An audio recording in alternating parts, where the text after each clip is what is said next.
The sharp sting of pain twisted through my abdomen as I clutched the hospital blanket. My vision blurring for a moment. The sterile white walls of Seattle General Hospital felt cold and impersonal. A far cry from the warmth I had desperately longed for in that moment. My 2-year-old twins, Liam and Ava, sat quietly in the corner of the room, their tiny hands grasping crayons as they colored on a sheet of paper. They were oblivious to the storm brewing inside me, not just the physical agony from the internal bleeding that had landed me here, but the emotional devastation that came from the voices echoing through my phone's speaker. "Don't you dare ask us to cancel our plans again. Amelia," my mother's shrill voice cut through the room like a blade. "We've had these Rolling Stones tickets for months. You always need something from us." My breath hitched, my fingers tightening around my phone as I struggled to comprehend what she had just said. I had called them as a last resort, hoping, praying, that my parents, the very people who had raised me, would put their selfish desires aside for one night to watch their only grandchildren. But no. A deep, cruel chuckle came from my father's end. "You're becoming a real nuisance and a burden. Amelia, we're retired now. We deserve to enjoy our lives without your constant problems." Burden. The word hit me harder than the pain radiating through my body. Was that what I was to them? After everything I had done? For the past 3 years, I had been sending them $2,500 a month to help cover their mortgage and expenses, money they had grown so accustomed to that they never even said thank you anymore. Even after my husband, Noah, died 6 months ago in a tragic car accident, I had kept supporting them because I believed that family was supposed to stand by each other. But here I was, at my most vulnerable, hooked up to an IV, waiting for emergency surgery to stop the internal bleeding that had worsened due to stress and exhaustion, and my own parents couldn't be bothered to watch their grandchildren for one night. Not even when I might not wake up from the operation. I swallowed back the lump in my throat. "I'm asking for help because I have no one else," I said, my voice weaker than I wanted it to be. "Just for one night, just until I recover from surgery." My mother scoffed. "Jessica is coming home for Christmas, and we promised to celebrate with her. Maybe if you planned your life better, you wouldn't be in this mess." Jessica, the golden child, the sister who had never lifted a finger to help them, yet was always showered with their love and support. Meanwhile, I had sacrificed so much, and it still wasn't enough. The nurse, Valerie, who had been adjusting my IV, must have overheard because she suddenly placed a gentle hand on my shoulder. Her sympathetic eyes met mine as my mother's cold, emotionless voice continued spilling through the speaker. "We're going to the concert. And that's final. Figure it out." Then the line went dead. The silence in the room was suffocating, my pulse pounding in my ears as I slowly lowered the phone. I couldn't cry. I refused to cry, not in front of my babies. "Mommy?" Ava's small voice broke through the heavy quiet, her innocent blue eyes searching my face. "Are you okay?" I took a shuddering breath, forcing a smile I didn't feel. "Of course, sweetheart, everything's okay." But it wasn't. Valerie hesitated before speaking. "I have a friend, Olivia. She's a professional nanny, specializes in working with kids who've been through trauma." My stomach twisted, not from pain, but from realization. Here was a stranger offering more kindness in 5 minutes than my own parents had in years. I exhaled shakily. "Yes, please, call her." And just like that, I made the first decision toward cutting the poisonous ties that had bound me my entire life. As I lay on the hospital bed, the beeping of the machines around me was a constant reminder of how fragile my situation was. The pain in my abdomen had dulled to a steady ache. But the real wound, the one that cut deeper than any scalpel, was fresh and throbbing. My parents' cruel words still echoed in my mind. "You're a burden, Amelia. We deserve to enjoy our lives without your constant problems." I had spent 33 years hoping that one day, I'd be enough for them. But after tonight, I finally understood. I never would be. Ava and Liam, my 2-year-old twins, were curled up on the hospital couch, wrapped in a blanket. Their tiny fingers clutched their stuffed animals as they drifted off to sleep, completely unaware that the very people who were supposed to be their family had just abandoned them. A wave of memories washed over me, memories of being second best. I should have seen it coming. I should have known. It had always been like this. When I graduated college with honors, my parents had barely acknowledged it because Jessica had landed a role in a local commercial the same weekend. When I got engaged, my mother's first words weren't, "Congratulations," but rather, "Are you sure you're ready for marriage? Jessica has so many options. But you're settling down so fast." Even when the twins were born, my parents visited once, only to complain about how fussy they were and how they didn't want to be full-time babysitters. And now, when I needed them the most, they had chosen a concert over their own daughter's survival. A bitter laugh escaped my lips. How foolish I had been. James, my late husband, had always seen it so clearly. "They don't deserve you, Amelia," he had told me once. His voice filled with quiet frustration after yet another disappointing visit from my parents. "You keep bending over backward for them, and they don't even see it." But I had dismissed his concerns, excused their neglect, because I wanted to believe in them. Now, as I lay in a hospital bed, staring at my innocent children, the only true family I had left, I finally understood the truth. They weren't just neglectful, they didn't care. Tears stung my eyes, but I refused to let them fall. Crying wouldn't change anything. Instead, I thought about what I could change. I had spent the last 3 years sending my parents $2,500 a month. Thinking I was helping them. Thinking that maybe if I provided for them, they would finally see me as worthy of love. But all I had done was enable them. The realization made my stomach churn with a mixture of anger and grief. They had chosen luxury and entertainment over my life. They had made their choice. And now, I was making mine. With trembling hands, I reached for my phone. My fingers hovered over the screen as I took a deep breath. Bracing myself. Then, with a sense of finality, I canceled the automatic transfers to their account. The next text I sent was short and direct. "I will no longer be providing financial support.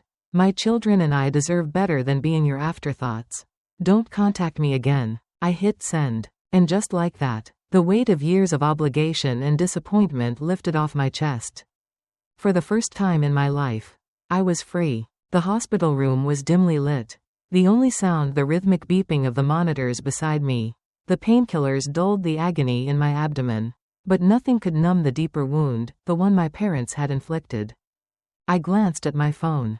My vision still a little hazy from the surgery. 27 missed calls. Countless unread messages. Not one asking about me. Not one asking about the twins. Just message after message demanding money. I exhaled sharply, swiping through the texts with a detached numbness. "Dad, you can't just cut us off like this. We have a cruise next month. The tickets are non-refundable." "Mom, sweetheart, you're being unreasonable. We counted on that money. We had no choice but to dip into our savings to cover our mortgage. How could you do this to us? How could I do this to them? How could they do this to me?" I clenched my jaw, my grip tightening around the phone. After years of sacrificing for them. After months of grieving James alone. After begging them to watch my children while I underwent a life-threatening surgery, this was what they cared about. Not my survival. Not their only grandchildren. Just their cruise. A bitter laugh rose in my throat. But I swallowed it down. A part of me had expected them to react this way. But deep down, I had still hoped. Hoped they would prove me wrong. Hoped that this time, just this once, they would choose me. I was wrong. A new message appeared on my screen from my younger sister. "Jessica." Unlike the others, it wasn't angry. It was confused. "Jessica, Mom and Dad just told me you were having some minor procedure. What's going on? Why are they freaking out about money?" I froze. They lied to her. I shouldn't have been surprised. But somehow, it still stung. They had downplayed my emergency surgery, twisted the truth to make themselves the victims, and used Jessica as a shield, all so they wouldn't have to take responsibility for their own actions. My heart pounded as I typed out a response, my fingers shaking. I had emergency surgery for internal bleeding. I asked them to watch the twins. And they refused, because they had concert tickets. I had no other options. So a nurse arranged for a nanny to help instead. I cancelled my financial support afterward. Now, they're panicking because they lost their free ride. The message sent. Seconds later, my phone buzzed. "Jessica, oh my God. Amelia? I had no idea. They told me you were being dramatic about a routine checkup. I would have watched the twins if I'd known.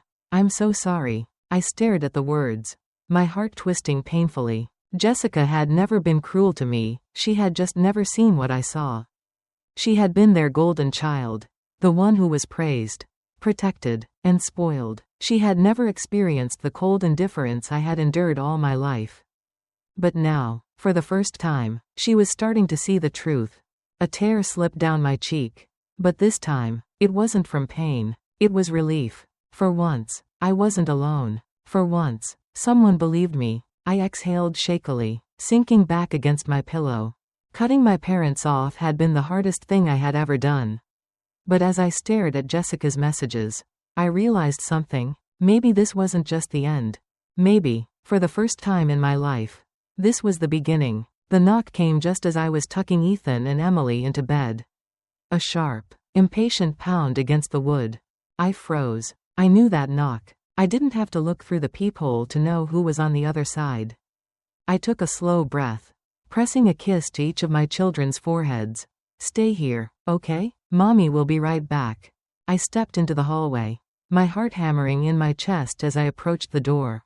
Another knock, harder this time. I peeked through the peephole, my stomach turning. It was them. My mother clutched her designer purse like a lifeline, her lips pressed into a tight line of forced concern. My father stood beside her, arms crossed, his impatience evident in every tense muscle of his face. They weren't here to check on me. They weren't here to see their grandchildren. They were here for money.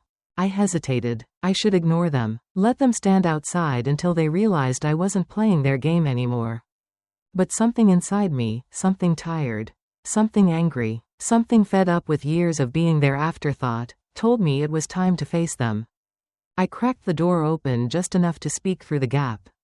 What do you want? My mother's face lit up with relief. Fake. I could see the act before she even spoke. Oh, Natasha, sweetheart, we've been so worried. You haven't been answering our calls.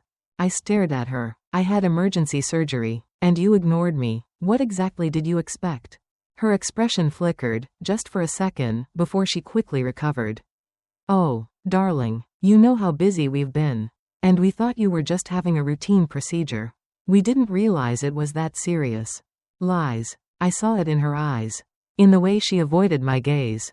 They had known. They just hadn't cared. My father stepped forward, his voice gruff. All right, enough of this. We need to discuss this financial situation of yours. Of mine? My grip tightened on the doorknob. There is no financial situation. I told you, I'm cutting off the money. I meant it. His jaw clenched. Natasha, don't be ridiculous. You know we rely on that money. Our mortgage is due, and we had to dip into our cruise savings to cover it. You put us in a very difficult position. My stomach twisted with disgust. You're standing in front of me, after leaving me to recover from major surgery alone, and you have the audacity to tell me I put you in a difficult position? My voice shook, but not with fear, with rage. My mother took a step closer, lowering her voice as if trying to sound reasonable. Sweetheart, you promised to help us. We made financial decisions based on that promise. We trusted you. I laughed. A hollow, bitter sound. Trusted me? I repeated, shaking my head. The way I trusted you to be there for me when I needed you most? The way I trusted you to care about your own grandchildren? My mother blinked, caught off guard. My father, however, was not deterred. Natasha, be reasonable. You're making a big mistake. This family sticks together. We take care of each other. I felt something inside me snap. I stepped forward, finally throwing open the door. Oh, really? Family sticks together? Funny, because I was in a hospital bed fighting for my life. And you two were at a concert drinking champagne. My mother opened her mouth. But I wasn't done. I've been paying your bills while grieving my husband. I've been sending you thousands every month while struggling to afford my own childcare. And when I needed one thing from you, just one thing, you couldn't even do it. Silence. For the first time, they had nothing to say. Then, from behind me, I heard small footsteps. Emily stood in the hallway, clutching her stuffed giraffe, her tiny face scrunched in uncertainty. I turned back to my parents. My mother's entire demeanor changed in an instant. "There's my precious grandbaby," she cooed, bending down with open arms, as if the last few minutes hadn't happened. "Come give Grandma a hug." "Sweet girl." Emily hesitated. She glanced up at me, searching my face. She didn't recognize them. They were strangers to her. And that broke something in me. Not for their sake. For mine. I straightened my spine, taking a steady breath. "I think you should leave," I said, my voice quieter now, but no less firm. My mother gasped, her hand flying to her chest. "Natasha." "No." I cut her off. "When I'm ready, if I'm ever ready, I'll reach out. But until then, this conversation is over." I didn't wait for their response. I stepped back inside, and shut the door. The lock clicked. And for the first time in my life, I felt free. The email arrived in my inbox late that night. A long-winded, dramatic manifesto from my father. Addressed not just to me but to every single relative in our extended family. I didn't even have to read past the first few lines to know exactly what it was. They were turning everyone against me. "Natasha has abandoned us in our time of need after all we have sacrificed for her. We raised her, supported her, and now that we are struggling, she has cruelly turned her back on us. We might lose our home, our retirement, everything, all because she decided to be selfish." I felt my hands tighten into fists as I read further. They conveniently left out the part where they refused to watch their own grandchildren while I was in emergency surgery. They failed to mention how they had been using my money to fund their extravagant lifestyle, cruises, boats, jewelry, all while I was barely scraping by as a single mother. And, of course, they didn't bother telling anyone that I had been supporting them financially for years while they treated me like an afterthought. I clenched my jaw, my breath coming fast. This wasn't just a desperate attempt to guilt me. This was a smear campaign. My entire family was going to read this. My aunts, uncles, cousins, the people I had grown up with. And worst of all, most of them would believe it. I could already picture it, the whispered phone calls, the judgmental texts, the disappointed sighs from people who had no idea what had actually happened. My hands shook as I closed my laptop. I had spent so many years bending over backward to earn my parents' approval. To prove that I was a good daughter, a good person, and yet, the moment I refused to be their personal ATM, they were willing to destroy me in front of everyone. A lump rose in my throat. But then, a notification popped up on my phone. A reply, from my cousin Michael. I hesitated, then opened it. "Uncle Robert, didn't you just buy a new boat last month? And Aunt Diana, wasn't that a new diamond tennis bracelet you were showing off at Thanksgiving?" My lips parted in shock. Another notification. Another reply. "Wait a second, didn't Natasha just have emergency surgery? Shouldn't you have been taking care of her kids instead of going to a concert?" And then, more replies. From people who weren't falling for it. Aunt Patty, my mother's own sister, had sent a private message to me. "Natasha, I had no idea you were in the hospital. Your parents told me it was just a routine checkup. Nothing serious. I am so sorry. They lied to me." My heart pounded. My parents had always controlled the narrative, always twisted the truth in their favor. But this time, they had overplayed their hand. I took a deep breath. Then I did something I never would have done before. I replied, "To everyone, I recently underwent emergency surgery. My parents refused to watch my children during this time because they had concert tickets. I am now focusing on my recovery and caring for my twins without additional stress." That was all. No emotion, no anger, no desperate attempts to explain myself. Just the facts. I stared at the screen, my pulse hammering in my ears as the email was sent. And then I waited. The next few hours were a blur of notifications, messages, calls, but this time, they weren't all condemning me. Some of my family actually supported me. Michael's wife dropped off home-cooked meals the next day. A second cousin I barely knew offered free babysitting if I ever needed help. Even Aunt Patty called, her voice full of regret. "They told me you were just being dramatic about some minor surgery." She admitted, "They made it sound like you were punishing them over nothing. If I had known the truth, I never would have taken their side." And then there was Jessica. She called me, her voice shaking with anger. "I had no idea," she said. "They made it sound like you were overreacting. But they literally abandoned you while you were in the hospital. I just confronted them. They doubled down, of course. But I can't believe how blind I've been. For the first time, I heard guilt in my sister's voice. And maybe, just maybe, a chance for real change. I hung up the phone, sinking into the couch. Outside, the world was still spinning. My kids were still giggling in the other room. And for the first time in my life, I realized I didn't need my parents' approval. I never did. The knock came late in the evening, just as I was finishing tucking Ethan and Emily into bed. A slow, deliberate thump, thump, thump. I froze. I wasn't expecting anyone. Jessica had visited earlier in the day, and Olivia had left hours ago. I glanced at my phone. No missed calls, no texts. I swallowed hard. It could only be them. I crept toward the peephole, my heart hammering against my ribs. Sure enough, standing just outside my apartment door were my parents, looking desperate. Anxious, and for the first time, afraid. I hesitated, gripping the doorknob. Every instinct told me not to let them in. But I needed to see their faces. I cracked the door open just enough to meet their eyes. "What do you want?" I asked, my voice steady despite the storm raging inside me. My mother let out a shaky breath, clutching the straps of her designer purse like a lifeline. My father, usually so overbearingly confident, looked smaller, older. His usual smugness was nowhere to be found.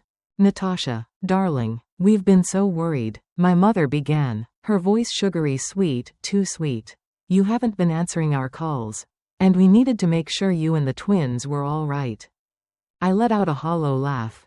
"Now you're worried?" I asked, my grip tightening on the door. "You mean after I cut you off financially?" My father exhaled sharply, his jaw tightening. "We need to talk about that ridiculous decision. Natasha," he said, stepping forward, "your mother and I." I didn't let him finish. "No," I cut in, my voice cold. "There's nothing to talk about. I told you I was done. And I meant it." His expression darkened, frustration flickering behind his tired eyes.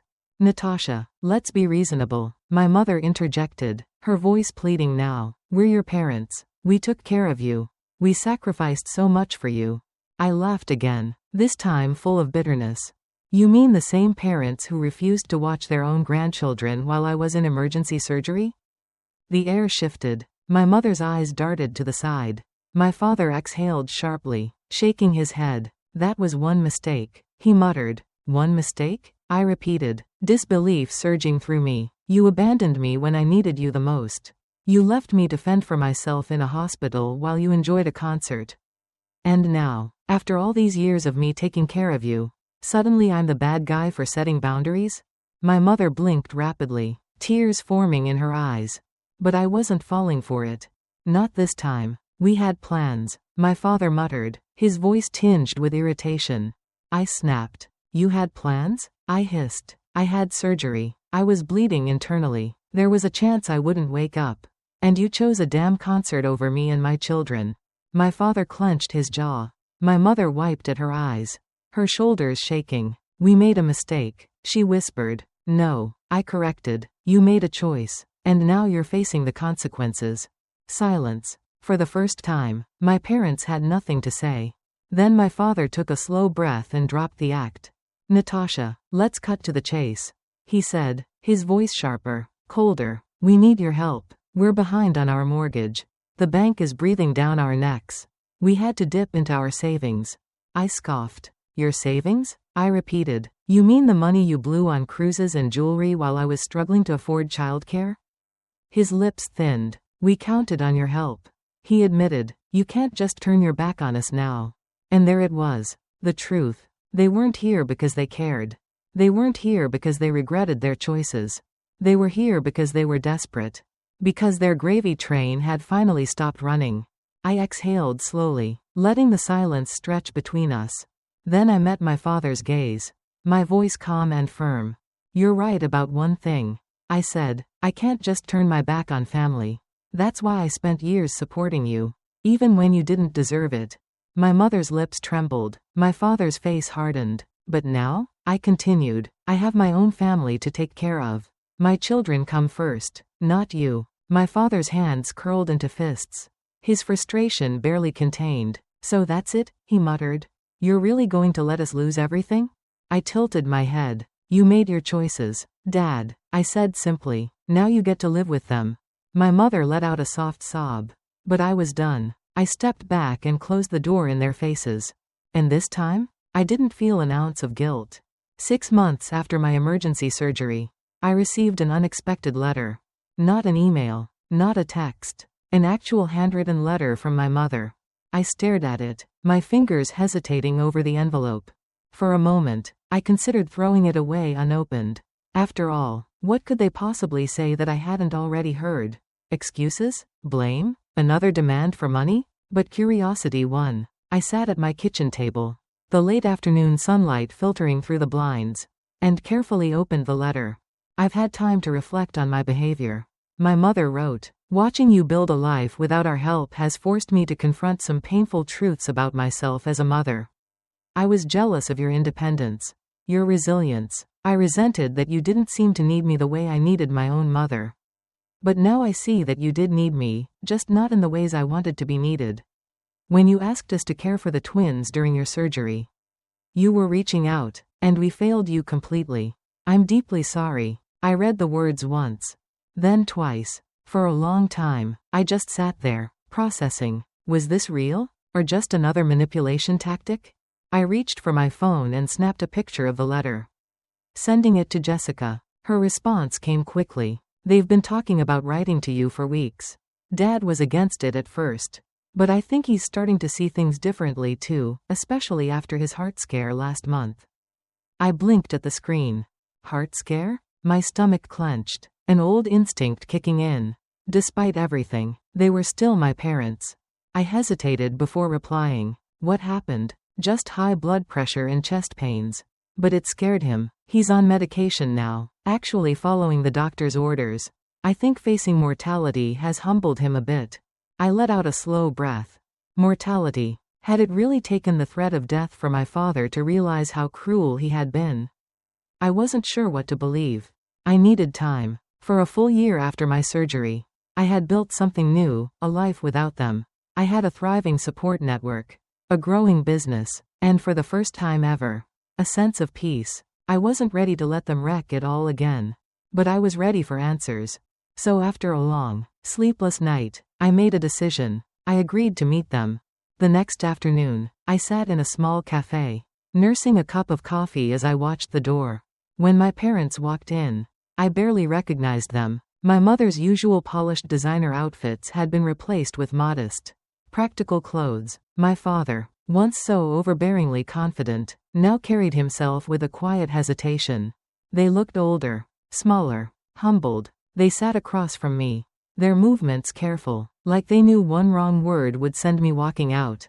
For the first time in my life, they didn't speak first. They waited, and I let the silence stretch. Finally, my father cleared his throat. I've been a terrible father, he admitted, his voice cracking, and an even worse grandfather. I stared at him, stunned. My mother reached across the table, not quite touching my hand, but close. We've spent months in therapy, she said. It was Jessica's idea. We resisted at first, but it's helped us see things differently. I studied them carefully. Were they truly changing, or just trying to worm their way back into my life for another chance at control? I reached into my purse, pulled out a photo of Ethan and Emily, and slid it across the table. These are your grandchildren, I said, my voice steady. You've barely seen them, you don't know them, and they don't know you. My father swallowed hard. We want to change that, he said quietly. I tilted my head. That depends, I said, on your actions, not your words. They nodded, as if, for the first time, they understood. When we parted ways, I didn't feel crushed by obligation. I didn't feel anger boiling in my veins. I felt something new, the calm assurance of a woman who knew her worth. And no matter what happened next, I would never let them take that from me again.